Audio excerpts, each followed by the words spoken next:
screwed on that. Keeping your hair over there? You know I was joking. It was like one of those frustrating weekends. What are you gonna do?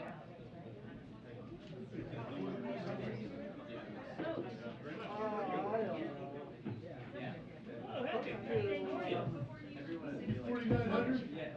Thank you. She's right under here. She wants power. Yeah. Thank you. Since you said I can reach it now. Ah, there it is. Okay. We're ready for action.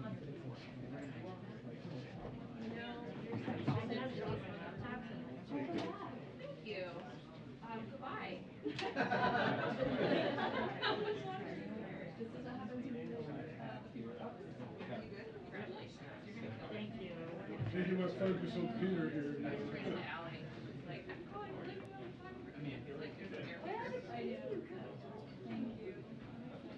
When do you use the new 300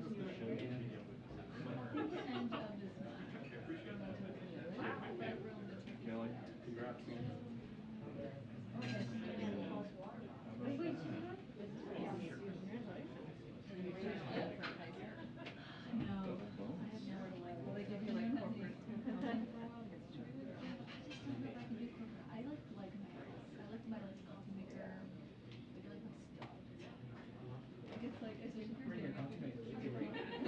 Your corporate apartment walls have coffee makers. That's true. We'll see. Yes. Well, Let's get a drink. oh, We're not. you didn't recognize yourself? Sadly, I made it Of course out. you never did. Your eyebrows look lighter. Oh, really? He took it off the picture screen. So we are going back to the So he took it off the TV monitor. He didn't take the photo. Okay. Maybe it was just there on the screen.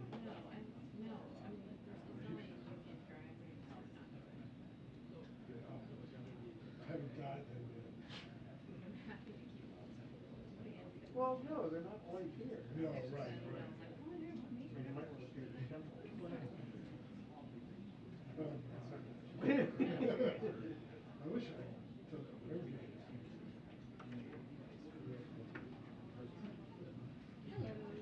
Hi, oh, so friendly. Hi. Good afternoon, everybody. Good afternoon. Okay, a couple things at the top. We would like to announce that President Joe Biden and First Lady Dr. Biden will host President Emmanuel Macron and Mrs. Brigitte Macron of France for a state visit to the United States on December 1st, 2022. This will be the first state visit of the Biden-Harris administration. It will underscore the deep and enduring relationship between the United States and France, our oldest ally. Our close relationship with France is founded on our shared democratic values, economic ties, and defense and security cooperation. The leaders will discuss our continued close partnership on shared global challenges and areas of bilateral interest. This afternoon, the President will deliver remarks at the third meeting of the Competition Council. The President will highlight progress made on his competition agenda in the last year, which is helping lower prices for consumers, raise wages for workers, and promote innovation throughout the economy. At today's meeting, the President will also announce new action to spur competition among airlines, expose and limit airline fees, and most importantly, save money for American families. Add-on fees hit the most vulnerable Americans the hardest. The President will highlight how companies sneak fees onto bills, prevent customers from seeking the full price of what they're buying up front, and how they used termination fees to make it harder for consumers to switch their service providers. In fact, the median American household loses an estimated $5,000 a year due to lack of competition. The actions the President will announce today are part of his commitment to continue tackling that and bringing down costs. Tomorrow, the President will continue this focus with remarks at the White House on how he is lowering health care and prescription drugs costs for seniors and families across the country and working to strengthen Medicare and Social Security. Last year, a family of four saved an average of $2,400 on health care through the American Rescue Plan that President Biden signed into law. And now, thanks to the Inflation Reduction Act, which President Biden signed into law about 2 weeks ago, Medicare will finally have the power to negotiate lower prescription drug prices. Seniors will see their out-of-pocket costs for prescription drugs limited to $2,000 a year. For decades, Big Pharma and special interests had blocked Medicare from negotiating lower prescription drug prices. President Biden and Democrats in Congress put an end to that through the Inflation Reduction Act, while every single Republican official voted against it. Not only that, Republicans in Congress continue to advance legislation to cut Social Security and Medicare and put these programs on the chopping block. So President Biden will speak to all of that and more tomorrow. I wanted to also acknowledge the dangerous and backwards court ruling in Arizona Friday evening. This is a complete abortion ban, one that forces survivors of rape and incest to carry their pregnancies to term, and women with medical conditions could face dire health risks. Healthcare providers would face imprisonment of up to 5 years for fulfilling their duty of care.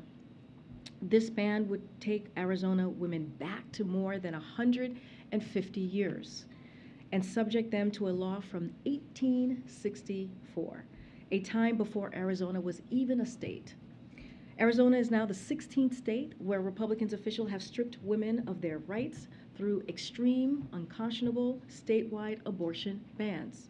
And Republicans in Congress continue to advance Senator Graham's proposed national abortion ban. The president and the vice president believe that Congress must act urgently to codify Roe and protect women's access to abortion and health care. For millions of women enduring these daily attacks on our most fundamental rights, too many risks are at stake. Finally, tomorrow we will be joined in the briefing room by FEMA Administrator Deanne Criswell, who is in Miami today to assess ongoing hurricane planning and preparedness efforts. Over the weekend, the President approved Florida's emergency assistance request as soon as he received it and directed his team to surge federal assistance to the region well before landfall. FEMA has pre-positioned supplies at strategic locations in Florida and also Alabama.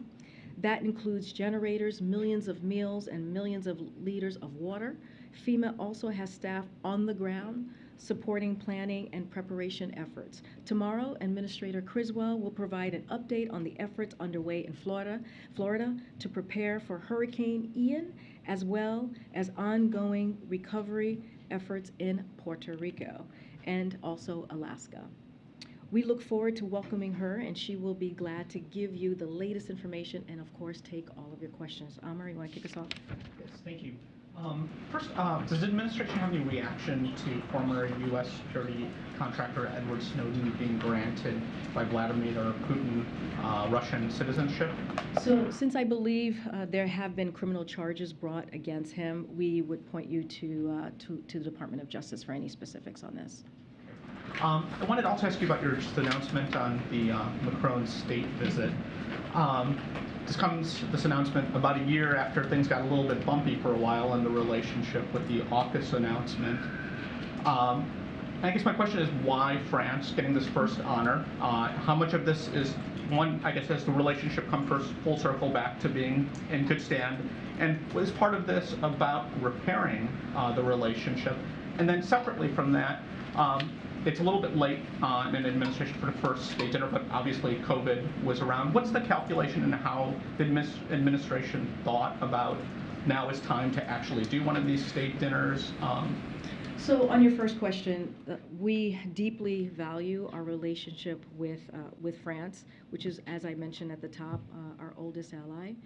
With our bilateral relations founded on shared democratic values, economic ties, and defense and security cooperation, we work closely with France on the full range of global challenges, as you all know, including the war in Ukraine it is for these reasons that the President and First Lady thought it was important to welcome this close and valued partner to the White House for their first state visit. As you know, President Macron and President Biden have had multiple conversations over the President's first 19 months and have met a few times, most recently, as you all know, last week at UNGA.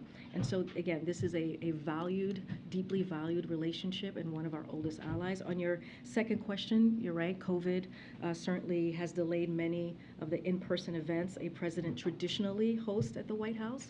But the President and the First Lady have been welcoming foreign leaders to the White House, including on working visits and official working visits throughout the administration. But as you stated, COVID has delayed some of this as well. Thanks, Karine. One quick housekeeping note on Florida. You mentioned the FEMA plans. Has the president spoken to Governor DeSantis ahead of the storm? Does he plan to?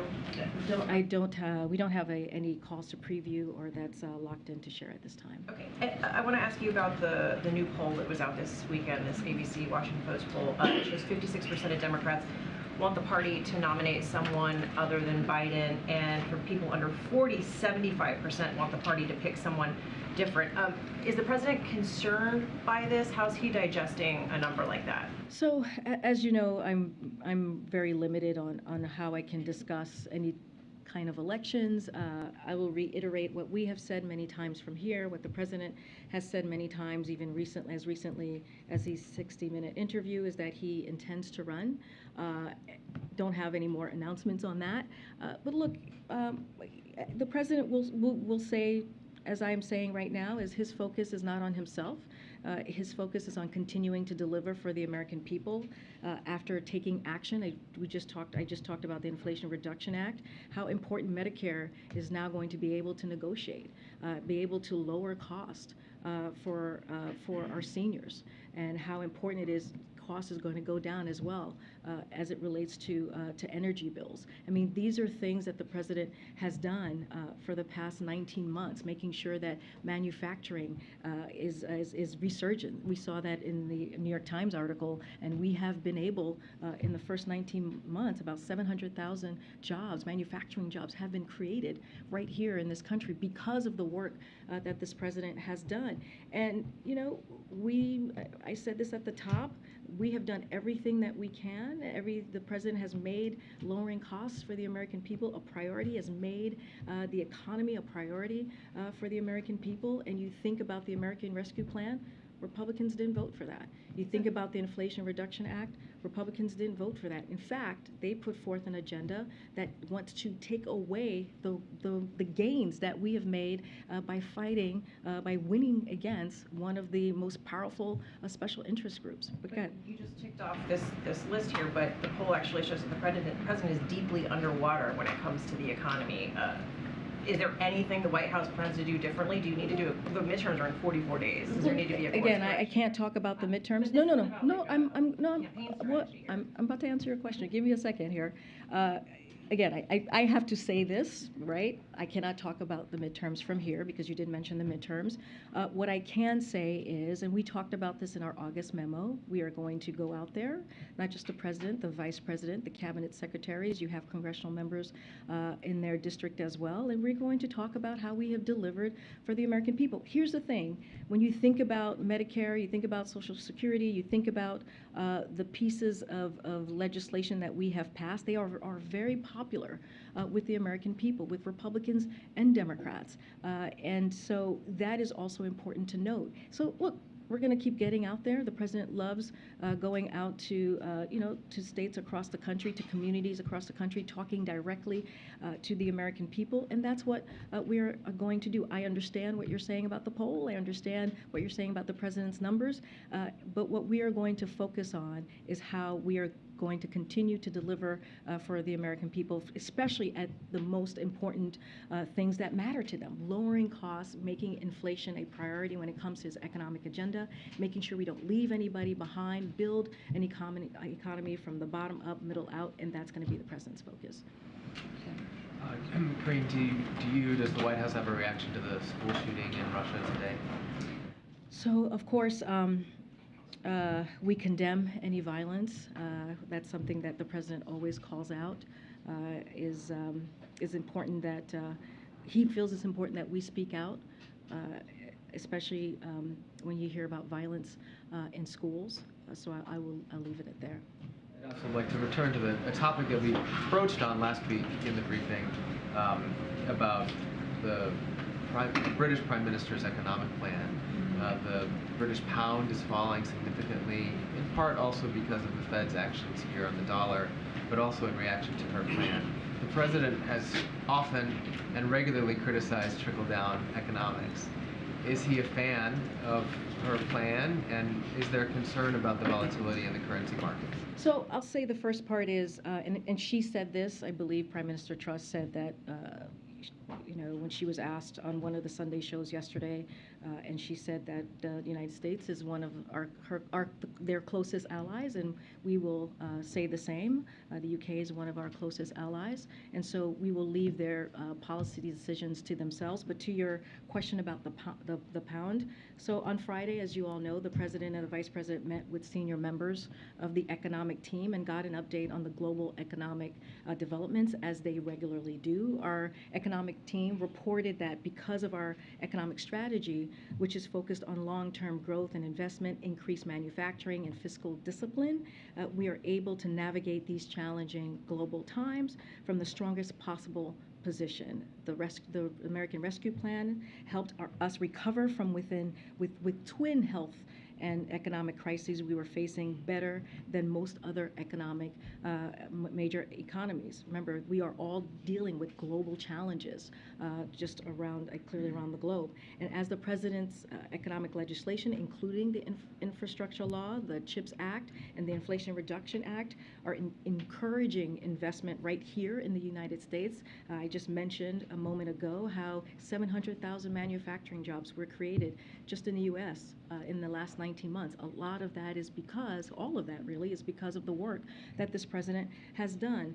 And that will make our economy stronger and more resilient to the years to come. So again, we feel that we're in a better position to deal with the global challenges, and I'll leave it there. Yeah. Thanks, Karine. With these poll workers in Ukraine being taken around by armed escorts and forcing people to fill out ballots on the spot, should we expect the United States to issue new sanctions this week in response to these sham referendums that are being conducted? So let me just first say that we will never recognize this territory, never recognize this territory, that this territory as anything other than as part of Ukraine. When it comes to the sham referendum, the sham votes that we're seeing in the last couple of days, we will continue to work with our allies and partners to hold Russia accountable and support Ukraine for as long as it takes. As far as what we are doing, we are prepared to impose additional swift and severe economic cost on Russia, along with our allies and partners, in response to these actions that we're seeing currently, if they move forward with annexation. We've been very clear about that. As you all saw on Friday, G7 leaders' statement, the United States will never, ever, again, recognize this territory as anything than part of Ukraine. We stand with our partners around the world in rejecting whatever fabricated outcomes Russia announces, and you will hear more from us in the coming days on this. So there could be action on that this week?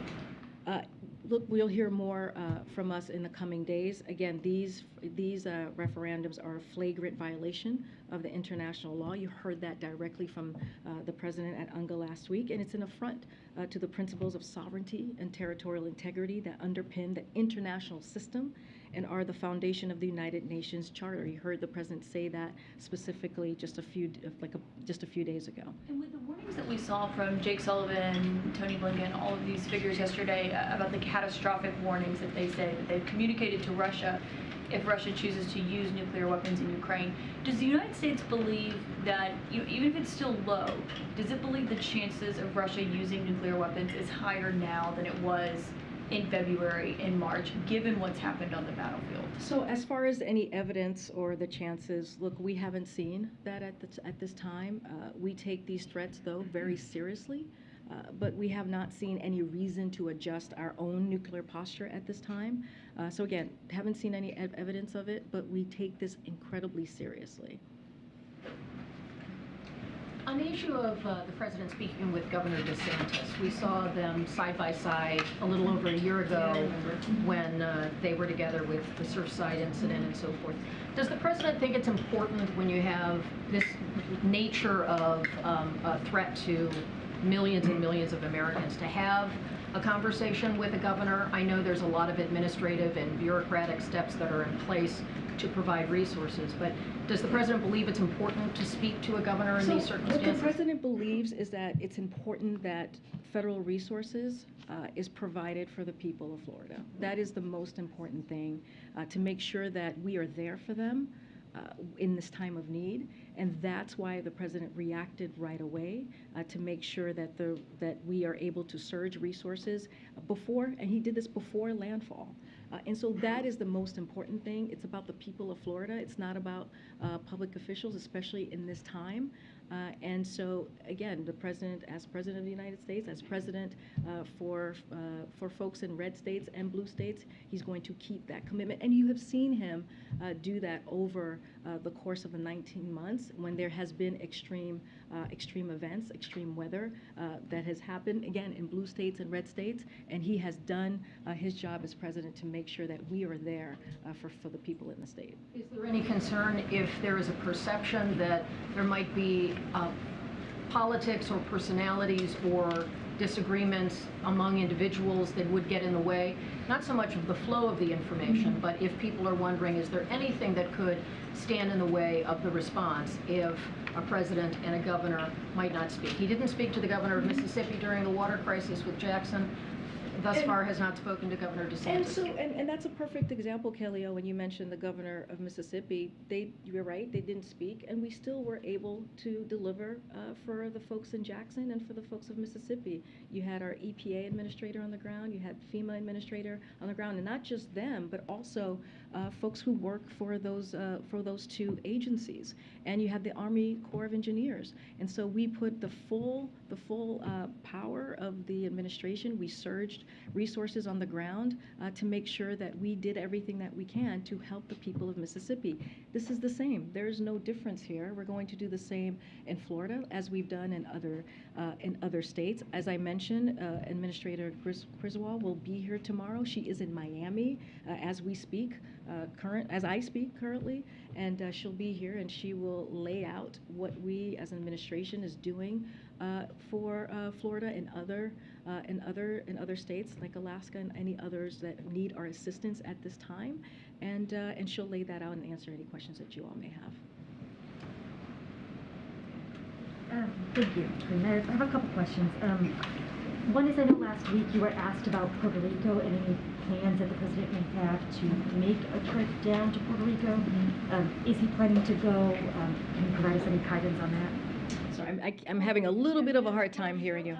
You were asked last week about the president, possible travel plans. You didn't have anything to say last week. Do we have an update on whether the president does intend to travel to Puerto Rico? We don't have anything to preview at this time. We continue to closely monitor the impact of Hurricane Fiona is having on Puerto Rico. I just reiterate just a couple of things for folks who may have missed this, but as you all know, when he was in New York, the president announced the federal government is covering 100% of the cost of debris removal, emergency protective measures for the next month in this recovery.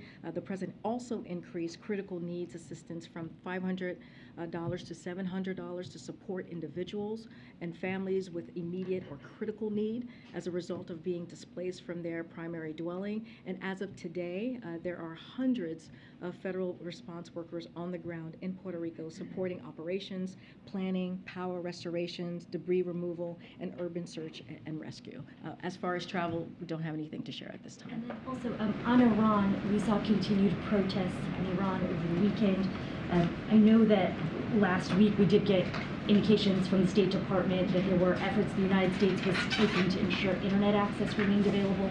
Are there any other measures, steps that the U.S. government is intending to take to support protesters in Iran? Yeah, I'll lay down the steps for a second, but I just want to make very, very clear here, and we have been very clear, the U.S., on our position with what we're currently seeing in Iran. The president stated at UNGA, we stand with the brave citizens and brave women of Iran who right now are demonstrating to secure their basic rights. Women in Iran should have the right to wear what they want, free from violence or harassment.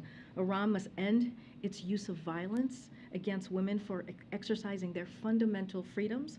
There must be accountability for Mahsa's death. What we are doing, I'll lay out a couple of actions that we have taken as it relates to the internet. On September 21st, the Iranian government cut off, as you know, access to the internet for most of its 80 million citizens as courageous Iranians take to the streets to protest the death of Mahsa Amini. The United States is taking action to support the free flow of information to the Iranian women, the Iranian people specifically, more broadly. On September 23rd, which was this past Friday, the Department of Treasury issued an updated general license that will increase support for internet freedom in Iran and authorize technology companies to offer the Iranian people more options of secure outside platforms and services. With these changes, we are helping the Iranian people access tools that are better equipped to counter the Iranian government's effort to surveil and censor them as well. If we have any more information, we will share that with all of you. Just to follow up on your answer about the UK pound. So are you saying that the administration doesn't think that currency volatility is so serious right now that the U.S. government would need to take action right now? So look, we're going to continue to monitor the global markets. What we are laying out is what the meeting that the president had with his economic team, how seriously we're taking this, how closely that we are, having conversations with our team. And what we can speak to is what we're doing here in the U.S. Our U.S. strategy, economic strategy, is focused on the long-term growth and investment. Increased manufacturing and fiscal discipline has positioned our country to navigate challenging global times from the strongest position possible. Again, we're going to continue to monitor as we always say, we monitor all indicators. We'll also monitor the global markets as well.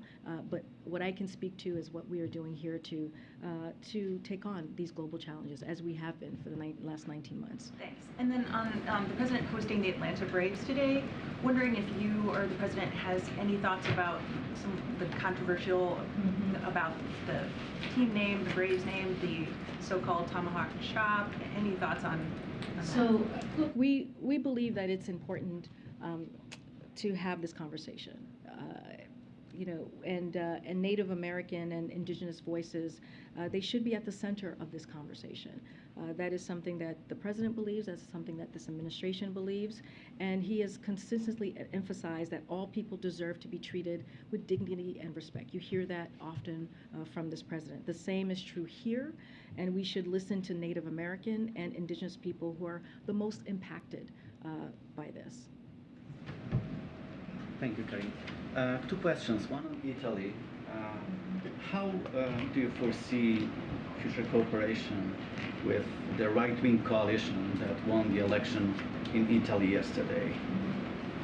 So on the election specifically, I'm not going to go and engage in any hypotheticals, right? Because we still have some time here. It's a NATO ally, as you know, a G7 partner and member of the EU. So we will work with the new Italian government on the full range of shared global challenges, including supporting Ukraine as they defend themselves against Russia's aggression. But again, I'm not going to get into hypotheticals. Again, they are a NATO ally, a G7 partner, and a member of the EU. Russia's mobilization in Russia continues. Many Russian men thousands of Russian men tried to leave the country, and Europe is split on that. Some European countries, including Baltics and Poland, turned them back. Others argued that Europe should welcome them and give them refugee status. What's your position? What's President Biden's position on that? And is the U.S. willing to grant those men refugee status here in the U.S.? So I would leave other countries. I would let other countries speak to their own policies. I'm not going to speak to other countries' policies from here. But what I can say for our part, for the U.S., we have been clear to distinguish between the actions of the Russian government and its armed forces in Ukraine and the Russian people, many of whom have spoken out against this unjust war. We see that just in the last couple days as we see the protests continuing in Russia. Russia. So anyone seeking refuge for persecution, regardless of their nationality, may apply for asylum in the United States and have their claim adjudicated on a case-by-case basis. That's how we see our role here and our part in this. Yeah, thank you. Does President Biden share Zelensky's assessment that Putin is not, quote, bluffing when it comes to his threats about nuclear weapons? So, I mean, we've been very clear on this. The Putin's nuclear threat against Europe are irresponsible and it's reckless. You've heard the president say this. You've heard the National Security Advisor, Jake Sullivan. He was most recently on a few Sunday shows. And the consequences of nuclear use would be disastrous for Russia and the world, and Russia would be a pariah on the world stage. So this is not new rhetoric. We have heard this before from Russia. We have heard this before from Mr. Putin. They have made these threats before over the course of this conflict, this past 6 months or more. We, of course, take it seriously. Again, we take this very, very seriously. Though I would add that Russia itself has said many times that a nuclear war cannot be won and should never be fought. This is something that they have said, including earlier this year in the P5 joint statement. As the president made clear, any use of nuclear weapons on any scale would be disastrous for the world and would entail severe consequences. Well, and regarding these catastrophic consequences that Lincoln, Sullivan, yourself have said would occur if there are nuclear weapons used, I mean, can we assume that these would be consequences beyond sanctions, that there would be some sort of military response? What more can you say of what catastrophic consequences mean? So look, Jake Sullivan said this yesterday as well, is that we have had private conversations. The NSC and his team has had private conversations and communicated privately, directly to the Russians, and they understand that. They understand exactly what those consequences would be. We are not going to lay that out in the public. We are not going to have these negotiations or share these conversations in public. But again, to reiterate what our National Security Advisor said just yesterday, is that they have made that very clear and spoken directly to the Russians, and they understand. Are there any plans for President Biden to relay that directly to Putin in some way? We don't have any calls to preview at this time. Welcome back. Thank you. So it's been about a month since the president unveiled his plan for the $10,000 to $20,000 of student loan forgiveness. I know that there was going to be an application available in early October. I'm just wondering if you can give any updates on whether or not that's still going to be. We'll have something to share on that very, very soon on the application process and the next steps. Once we have that, we'll share with all of you. And several state attorneys generals are planning, court challenges once this is unveiled. Can you talk at all about what is sort of going on inside the administration to bolster against this? Yeah. So I leave that to the Department of Justice. I know that when we announced the student loan relief, they put out on their website kind of a legal layout of how they came to making their legal determination. So again, I'll leave it to them. But look, there's always a lot of noise around the student loan debt relief, and at the bottom line is this is going to give some breathing room to many Americans, tens of millions of Americans. This is going to be an important step forward in giving people an opportunity to save some money and put money down on a house, right? To start their family. 90% of Americans who are going to be able to benefit from the student debt relief are making less than $75,000 a year. So this is important. We believe it's important for working families.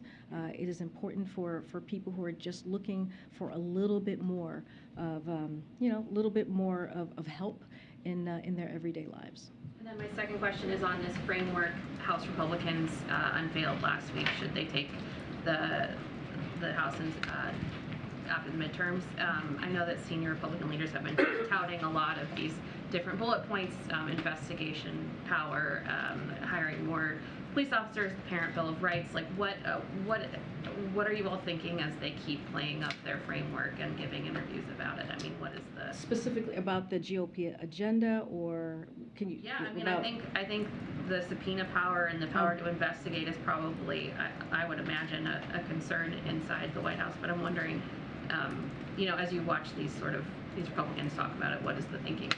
Look, our thinking is we are going to focus on the here and now. We're going to focus on the wins that we have been able to make for the American people. You all saw it. You all reported on it. When you think about the CHIPS Act, you heard me talk a couple times already about the Inflation Reduction Act. You've heard me talk about the American Rescue Plan, how that got our economy turned back on. I just talked about the student debt relief. That's what the president's going to be focused on.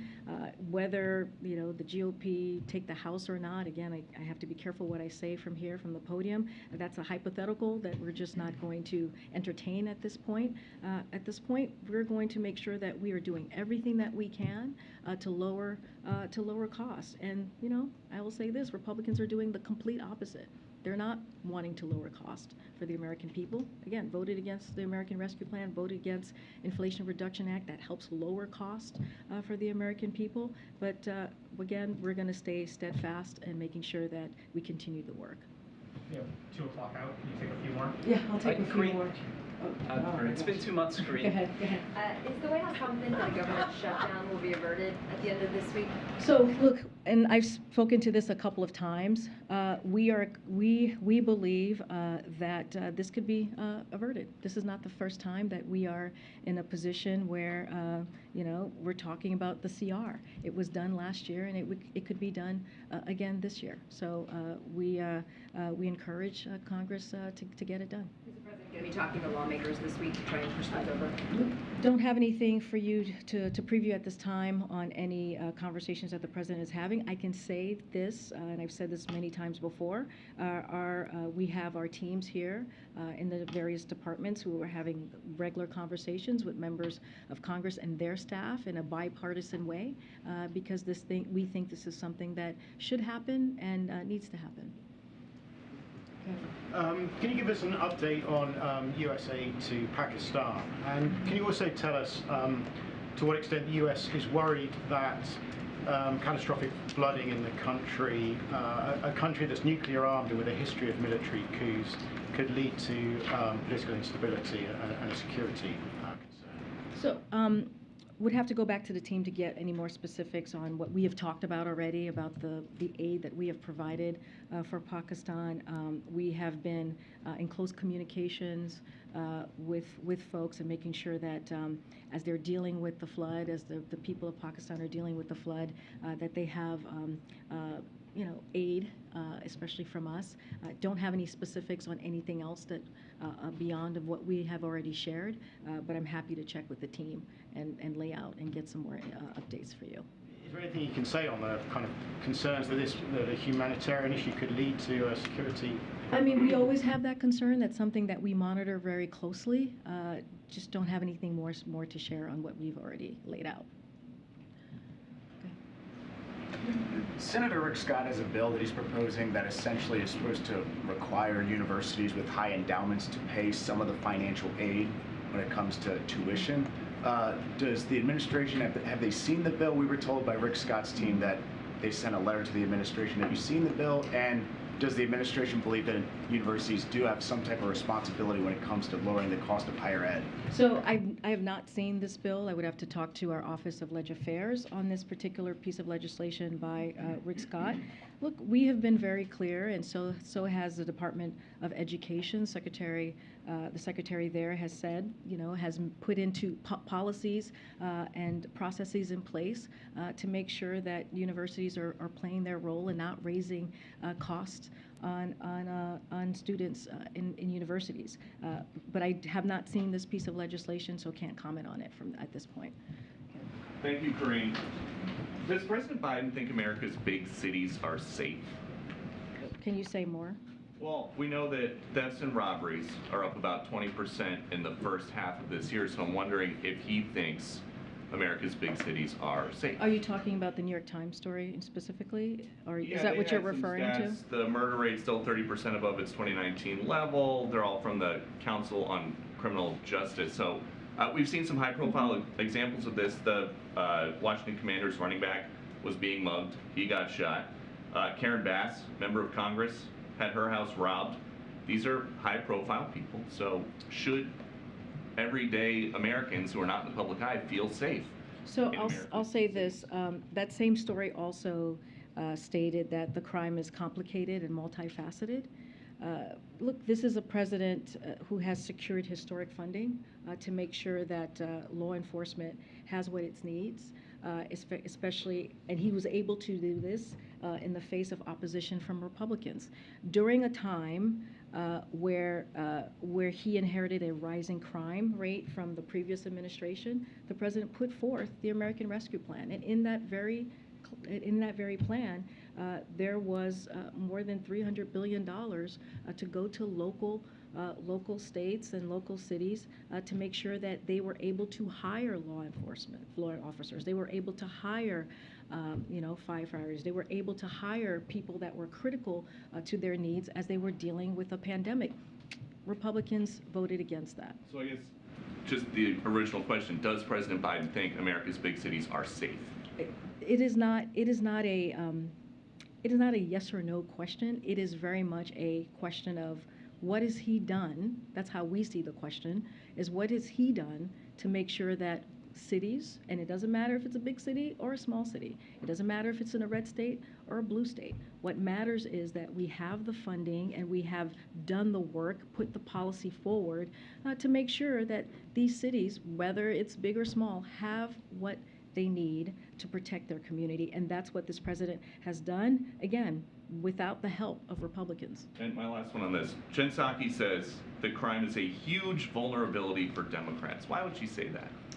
So, again, I can't do electoral politics from here, as you know, but I don't agree with your characterization of what she actually said.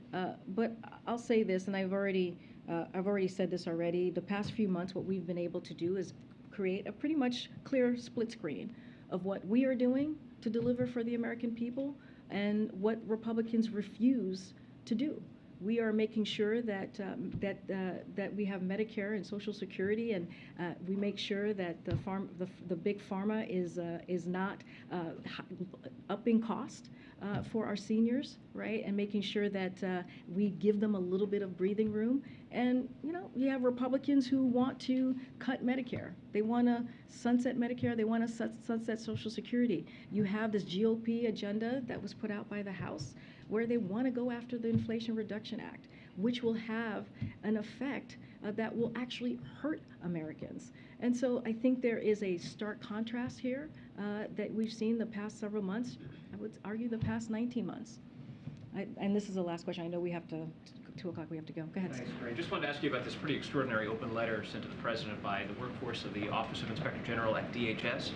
They essentially say that the Inspector General, Joseph Kafari, should be removed, that the workforce cannot complete their mission with Kafari in his position. They say that he no longer has the support of the workforce. He's permanently damaged the reputation of the office. This is apparently the office that for months sat on the news of the January 6th text messages from the Secret Service, and according to reports this summer, blocked deeper investigations into those text messages. Has the President seen this letter? Does the White House have to respond? So we have heard about some of the issues with this particular Inspector General, and we're going to take a look at those. That's what I can share with you at this time. But as far as any personnel announcements, I don't have anything to share. Again, we have heard of some of these issues, and I can say to you from here that we're going to take a look at them. All right, we'll see you guys tomorrow. Thanks, everybody. Thank you.